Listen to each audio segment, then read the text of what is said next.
नमस्कार। आज मैं फिर आपके सामने अपराध की एक और घटना लेकर आया हूँ। आज के अपराध की घटना भी हालिया है, हाल फिलहाल की है, 2 दिन पहले की है। प्रदेश मध्य प्रदेश, जिला रतलाम। रतलाम जिले के थाना रावटी के भीमपुरा गांव में 25 सितंबर को रात में हो हल्ला हुआ और ज़्यादा हो हल्ला हुआ। गांव इकट्ठा हुआ और एक महिला की लाश छत से नीचे गिरी हुई पड़ी हुई थी। चोट के काफ़ी निशान थे। पुलिस को खबर गई कि एक महिला की हत्या हुई है, उससे चोट के निशान हैं, ऊपर से गिरना प्रतीत होता है। खैर, पुलिस मौके पर पहुंची। मौके पर सब उन्होंने मौका मुआयना किया, लाश को सील किया, पोस्टमार्टम के लिए भेज दिया। पता ये लगा कि 2 भाई एक साथ रहा करते थे, जिनकी दोनों पत्नियां यानी देवरानी और जेठानी थीं। लोगों ने बताया, और लोगों ने ये भी बताया कि देवरानी जेठानी में इस बात को लेकर कलह था कि जेठानी देवरानी को डायन कहती थी कि ये डायन है और इसने हमारे परिवार को बर्बाद कर दिया है। खैर, पुलिस ने जो देवरानी थी उसको धन्नाबाई उसका नाम था, और जो जेठानी थी उसका नाम था नानीबाई। नानीबाई जेठानी थी, नानीबाई देवरानी थी और धन्नाबाई जेठानी थी। और जिसकी हत्या हुई थी वो नानीबाई थी यानी देवरानी थी। फिर से मैं समझा दूं कि 2 परिवार अगल बगल रहते थे, सगे भाइयों के परिवार थे, जिसमें देवरानी की हत्या हुई थी, उसका नाम नानीबाई था, और जेठानी के बारे में लोग बता रहे थे कि ये उससे जलन रखती थी और डाइन कहती थी, उसका नाम धन्नाबाई था। खैर, पता ये लगा कि रात में जो नानी बाई थी यानी देवरानी थी, वो अपने बेटों के बच्चियां लक्ष्मी 10 साल की, पायल 3 साल की, रानू 8 साल का, कानू 6 साल का और अपनी बेटी मोनिका के साथ सो रही थी। रात कोई 12 बजे, 12:30 बजे के आसपास छत से कूदकर 2 लोग हाथ में कुल्हाड़ी लेकर आए। आते ही उन्होंने कुल्हाड़ी से नानी बाई पर वार कर दिया। सिर पर वार किया। नानी बाई की चीख निकल गई और चीख निकलते ही वो बच्चे जो साथ में सो रहे थे वो जग गए। उसमें से जो बड़ी उसकी पोती थी 10 साल की लक्ष्मी, उन दोनों में से एक ने लक्ष्मी का गला दबाने की कोशिश की, लेकिन उसने उससे हाथ छुड़ाकर बेटी जो उसकी थी मोनिका, वो भी, और सारे बच्चे वहाँ से भाग के एक कमरे में छिप गए। नीचे भागे, एक कमरे में छिप गए, भीतर से सिटकिनी लगा ली। तभी उनको किसी के नीचे, छत से नीचे गिरने की आवाज़ आई। थोड़ी देर में जब शांत हो गया तो जाकर देखा कि उनकी दादी यानी नानी बाई जमीन पर पड़ी हुई है और कोई हरकत नहीं हो रही थी, इसलिए ऐसा लग रहा था कि उनकी मृत्यु हो गई। बच्चे छोटे थे। 1 आध घंटे बाद दरवाज़ा खोलकर किसी तरह से भागे और अपनी ताई यानी धन्ना बाई के घर घुस गए और उनको बताया कि ऐसे ऐसे जो हमारी दादी हैं नानी बाई, वो छत से गिर गई हैं, 2 लोग आए थे, उन्होंने उनको धक्का दिया है या उन्होंने उनको मार दिया है और उनकी मृत्यु हो गई है। धन्नाबाई ने शोर मचाया, पूरे गांव को इकट्ठा करके धन्नाबाई और उसके 2 बेटे भी मौके पर पहुंचे। पुलिस जब आई, जांच पड़ताल करती रही, तो सबसे आगे आगे धन्नाबाई और उसके दोनों बेटे पुलिस को तमाम चीज़ें बताते रहे कि साहब ऐसा हुआ था और इनके यहाँ पहले चोरी हुई थी और बदमाश इनका पीछा कर रहे थे और ऐसा था वैसा था। कुल मिला के गाँव की दुश्मनी की बातें वो पुलिस को बरगलाने के लिए समझा रहे थे। खैर, धन्नाबाई से पूछा गया तुमको किसने बताया, उन्होंने कहा सब बच्चों ने बताया, क्योंकि इस बीच में गांव के लोगों ने थोड़ा थोड़ा इशारा कर दिया था कि धन्नाबाई और नानीबाई में इस बात को लेकर झगड़ा था कि धन्नाबाई के यहाँ कई मौतें एक साथ हो गई थीं, मतलब थोड़े थोड़े अंतराल पर, और उसका शक था कि नानीबाई टोटका करती है, इसलिए नानीबाई को ये जब भी कभी आपस में झगड़ा होता था तो डायन कह के बुलाते थे। उसने कहा कि सबसे पहले मैंने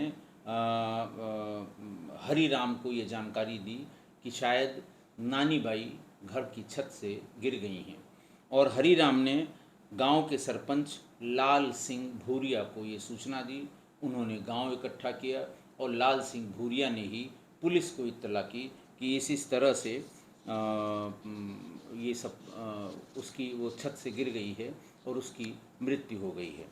खैर, एएसपी राकेश खाका, एफएसएल अधिकारी अतुल मित्तल, सैलाना एसडीओपी नीलम बघेल और रावटी के थाना प्रभारी दीपक मांडलोई सभी मौके पर पहुंच गए थे, और इनमें से ही किसी एक को अलग से गांव में ये जानकारी मिल गई थी कि नानीबाई और धन्नाबाई में अनबन थी और काफ़ी दिनों से अनबन थी। खैर, वो धन्नाबाई का पक्ष जानना चाहते थे, उनके बेटों का पक्ष जानना चाहते थे, और वो लोग यही बता रहे थे कि हम लोगों का बड़ा अच्छा संबंध है, फलाना है, ढिकाना है। और जितने अधिकारी गए थे, जब उन्होंने देखा कि घर में कोई सामान चोरी नहीं हुआ है, तो उन्होंने कहा कि ये हर हाल में दुश्मनी में की गई हत्या है और रंजिश जरूर कोई न कोई है जिससे इसकी हत्या हुई है। और फिर पुलिस रंजिश के एंगल से ही इसकी तफ्तीश करने लगी।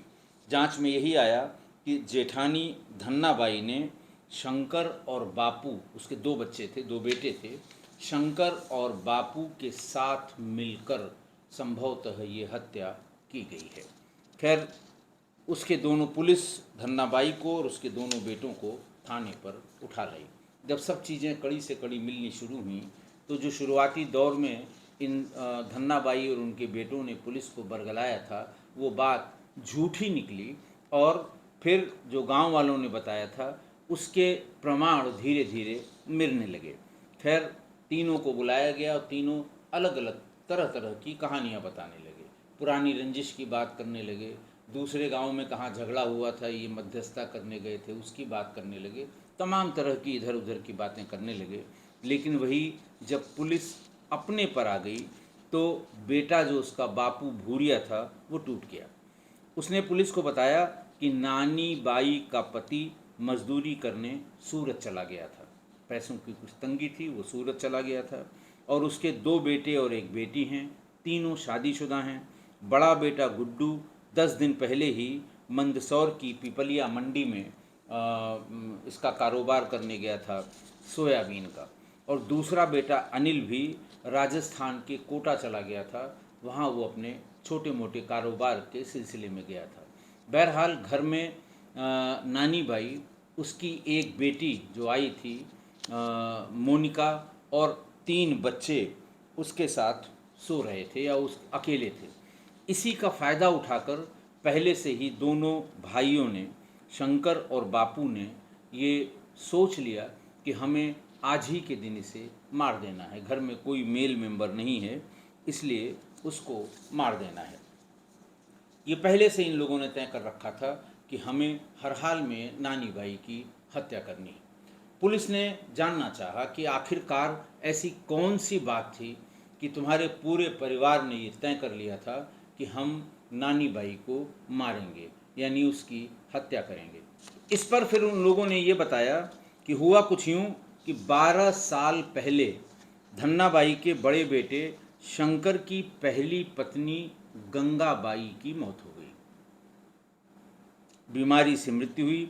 उसके बाद उसके पहले, मृत्यु से पहले गंगाबाई को एक मिसकैरेज हुआ था, यानी कि किसी अजन्मे बच्चे की मृत्यु हुई थी, मिसकैरेज हो गया था, यानी 2 मौत हो गई 12 साल पहले। शंकर ने रेखा नाम की लड़की से दोबारा शादी कर ली और इसी साल यानी 2025 की अगस्त में रेखा की भी मौत हो गई। आखिरी समय में उसने, जब उसकी तबीयत खराब हुई, परिवार उसको लेके हॉस्पिटल गया और डॉक्टर इलाज कर रहे थे और आखिरी समय में उसके मुंह से नानी बाई ही निकला। परिवार ने मान लिया कि जो तंत्र मंत्र, जादू, टोना टोटका ये नानी बाई ने किया है, इसीलिए मरने से पहले वो नानी बाई का नाम ले रही है। मरने से पहले माना जाता है कि लोग सच बात उनकी ज़ुबान पर आ जाती है। और 1 साल के अंदर ही धन्ना भाई के पति बद्री भूरिया और ससुर मंजी भूरिया की भी मौत हो गई। यानी पहले बड़े बेटे की पत्नी के मरने से पहले एक नवजात बच्चे की डेथ हुई, फिर उसकी दूसरी पत्नी की डेथ हुई, फिर उसके पति की डेथ हुई धन्नोबाई की और धन्नाबाई की, और फिर उसके ससुर की डेथ हुई। ये 2 डेथ तो इसी साल हुई और बाकी 3 डेथ ये पहले हुई थी, 10-12 साल पहले। रेखा की मौत के बाद या रेखा की मौत के समय परिवार की आर्थिक स्थिति बहुत खराब हो गई। इतनी खराब हो गई कि उसके अंतिम रस्म यानी दाह संस्कार करने के बाद जो 13वीं की बात होती है, वो भी गांव को बुलाकर 13वीं नहीं की गई। जो 2-4 रस्मों में जिन लोगों को बुलाया जाता है, 2-4 को खाना खिला के उन्हें विदा कर दिया गया, क्योंकि पैसा नहीं था। जबकि इसके विपरीत नानी बाई के परिवार में, यानी जो जिसकी मृत्यु हुई थी, उसमें न तो कोई मृत्यु हुई आज तक, मतलब अचानक अकाल मृत्यु, और न ही अब तक कोई बीमार हुआ। इस बातों से और धन्नाबाई के परिवार में लगातार मौतें भी होती रहीं और वो परिवार में सुख समृद्धि ये सब खत्म हो गई।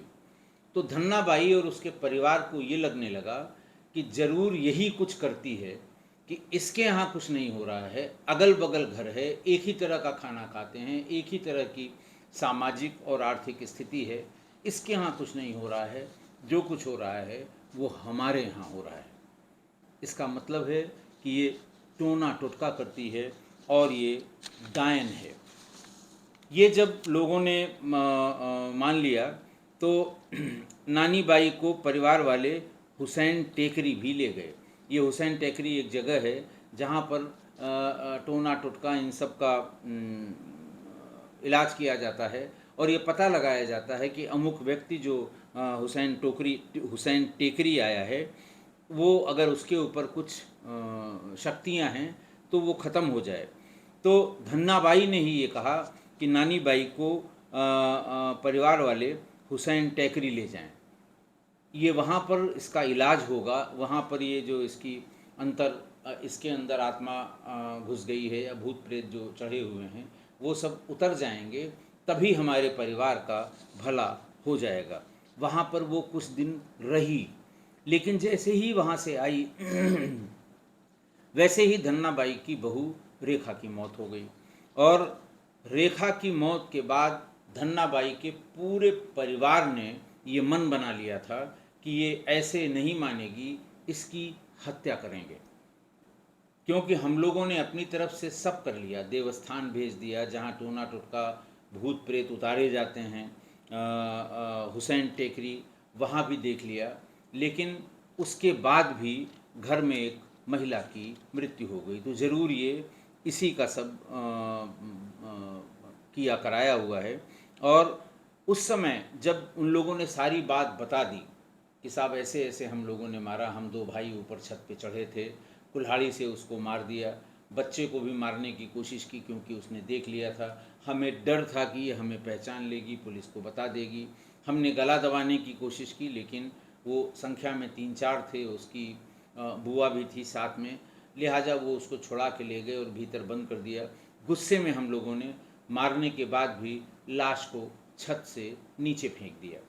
फिर पुलिस ने पूछा कि तुम्हें शर्म नहीं आती है? पुलिस कहती है कि बिल्कुल खाली शक के बिना पे तुमने एक महिला की हत्या कर दी। तो उन सब ने, यानी धन्नाबाई और उसके दोनों बेटों ने पुलिस के सामने ये कहा कि हमने डायन को मारा है, हमें किसी चीज़ का अफसोस नहीं है, उसके मरने का कोई अफसोस नहीं है, क्योंकि वो डायन थी और उसने हमारे परिवार को तबाह कर दिया था। बहरहाल वहाँ के जो रतलाम के एसपी हैं अमित कुमार साहब, उन्होंने एक प्रेस कॉन्फ्रेंस की। प्रेस कॉन्फ्रेंस में ये उन्होंने बताया कि ये हत्या अंधविश्वास के कारण हुई है, और ये भी बताया कि वो पूरा गांव आज भी अंधविश्वास के घेरे में है। जैसे लोग तबीयत खराब होने पर डॉक्टर के यहाँ या उस गांव के पास की पीएचसी में कभी नहीं ले जाते, सबसे पहले उसको जो बीमार हुआ है उसको ओझा, सोखा, तांत्रिक या जो भी वहाँ पर हैं उनके पास ले जाते हैं। और पूरा का पूरा गांव, आसपास के भी कुछ गांव वो अंधविश्वास के चपेटे में हैं। और फिर उन्होंने ये भी बताया कि हम संबंधित विभागों से समन्वय करके और लोगों को जागरूक करने का काम करेंगे कि भूत प्रेत या डायन डाकुन ये सब कुछ नहीं होता, ये सब गलत है। तबीयत खराब होने पर डॉक्टर से सलाह लीजिए और डॉक्टर से इलाज कराइए। खैर, पुलिस ने तीनों को गिरफ्तार करके धन्नाबाई उम्र 55 साल, शंकर उम्र 36 साल और बापू उम्र 32 साल, तीनों को जेल भेज दिया है। उनको कल ही जेल भेजा गया है। आज की घटना देखिए, कल भी मैंने आपको ये बताया था कि सिवान में एक महिला की सिर्फ इस शक में हत्या कर दी गई, वो भी उसके परिवार के लोग थे कि ये डायन है और इसके जो कुछ ये तंत्र मंत्र करती है उससे हमारे परिवार का बहुत नुकसान हो रहा है। ठीक उसी तरह से ये घटना बिहार की न होकर मध्य प्रदेश की है, रतलाम की है, जहाँ पर एक महिला को सिर्फ इस शक पर कि इसके अंदर की शक्तियाँ जो हैं, भूत प्रेत हैं, उसकी वजह से लगातार मेरे परिवार को नुकसान पहुंचाया जा रहा है। ये घटना आर्थिक परिस्थिति या बाकी दूसरी परिस्थिति की अपेक्षा जलन से ज़्यादा हुई है। इस बात की जलन कि इनके यहाँ किसी की तबीयत खराब नहीं, हमारे यहाँ सबकी तबीयत खराब है। इनके यहाँ पिछले 15-20 सालों में कोई असामयिक निधन किसी का नहीं हुआ, हमारे यहाँ 4-4 बिना बात के, बिना समय के 4-4 मौतें हो गई हैं। तो ये एक जैसे होती है ना कि दो भाइयों में या दो पटीदारों में जो जलन की भावना होती है कि इनके यहाँ सब अच्छा अच्छा है और हमारे यहाँ सब खराब होता जा रहा है, कोई न कोई कारण होगा।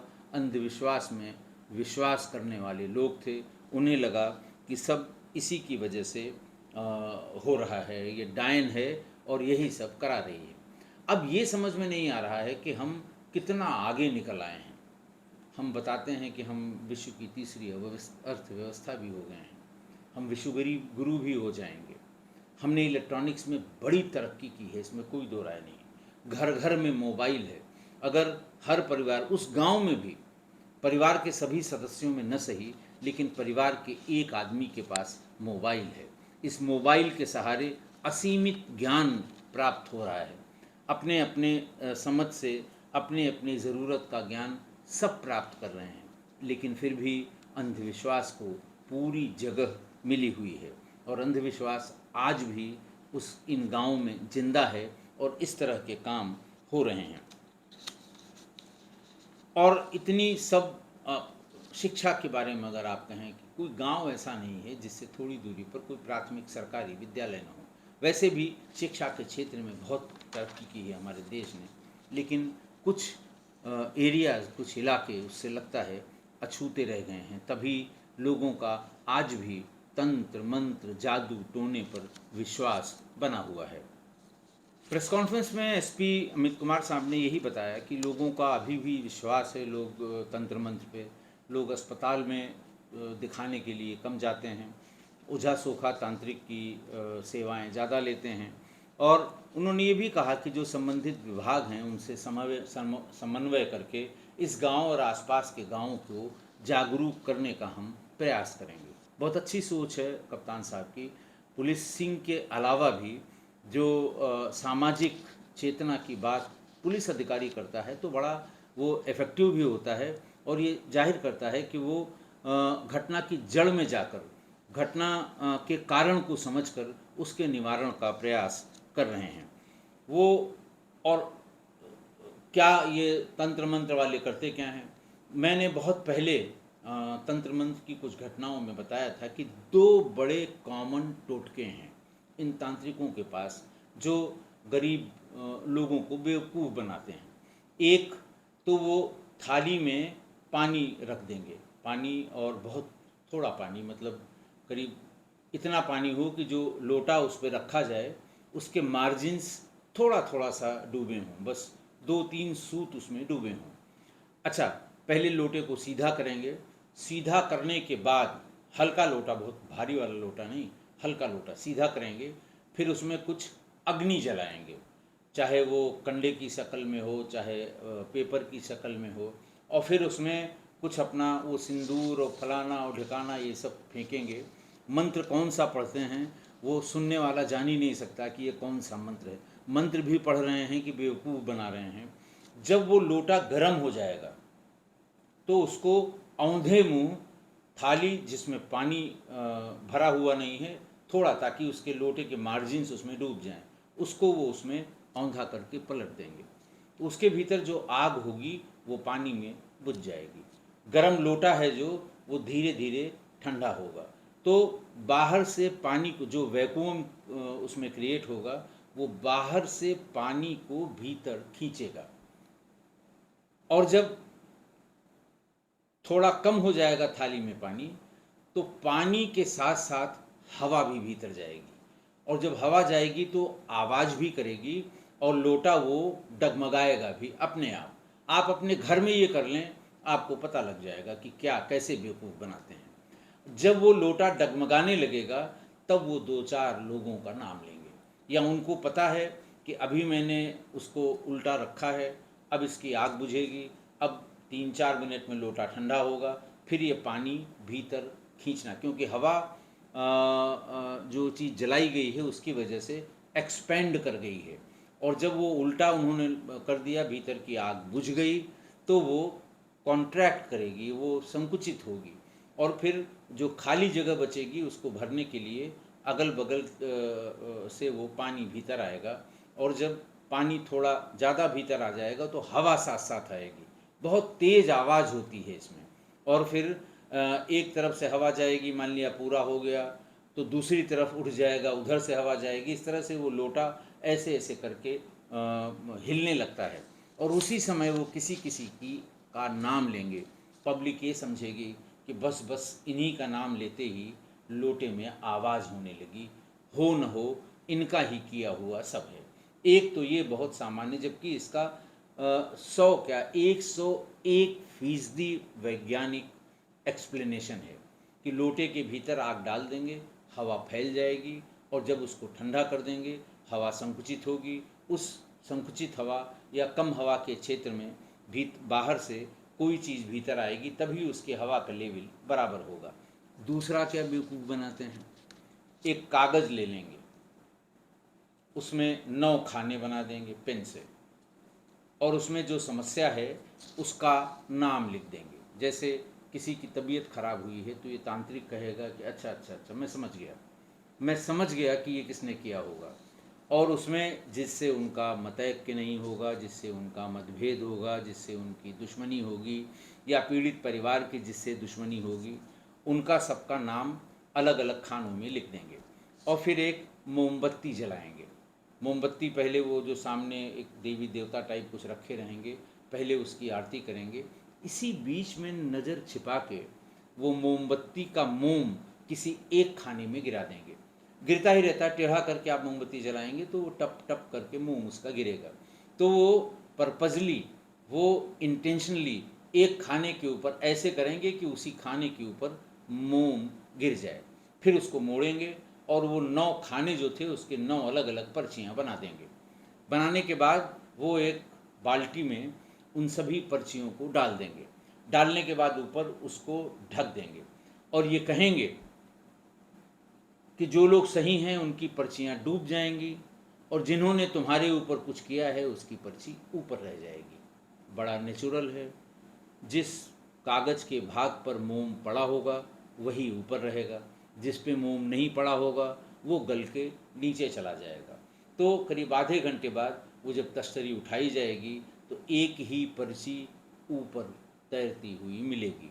उसे खोला जाएगा तो उसमें एक नाम मिलेगा और जो लोग सामने बैठे हुए हैं ये टोटका करा रहे हैं उन सबको यकीन होगा हो न हो इसी आदमी ने हमारे ऊपर तंत्र मंत्र या टोना टोटका किया है। तो अब बड़ी दिक्कत ये है कि ये बात सामान्य व्यक्ति के नॉलेज में या सामान्य व्यक्ति के ज्ञान में कैसे लाई जाए कि ये तांत्रिक महाराज नहीं करें, ये कोई भी कर सकता है। और शायद एसपी रतलाम साहब के दिमाग में भी यही होगा और जो समन्वय की बात कर रहे हैं, और मेरा भी विचार है कि जो साइंटिफिकली एक्सप्लेन्ड टोटके हैं जिनसे लोगों को बेवकूफ़ बनाया जाता है, उसका सार्वजनिक रूप से गांव में जाके उसका उसका एक्सपेरिमेंट दिखाया जाए लोगों को कि भाई ये कोई नया काम नहीं करते हैं, ये बेवकूफ़ बना रहे हैं। आप भी अपने घर में अगर यही कर लीजिए तो आपको भी यही मिल जाएगा। इसमें इसमें कोई साइंस नहीं है, इसमें किसी तंत्र मंत्र की बात ही नहीं है। तब शायद लोगों के समझ में आए कि उन्हें बेवकूफ़ बनाया जा रहा है।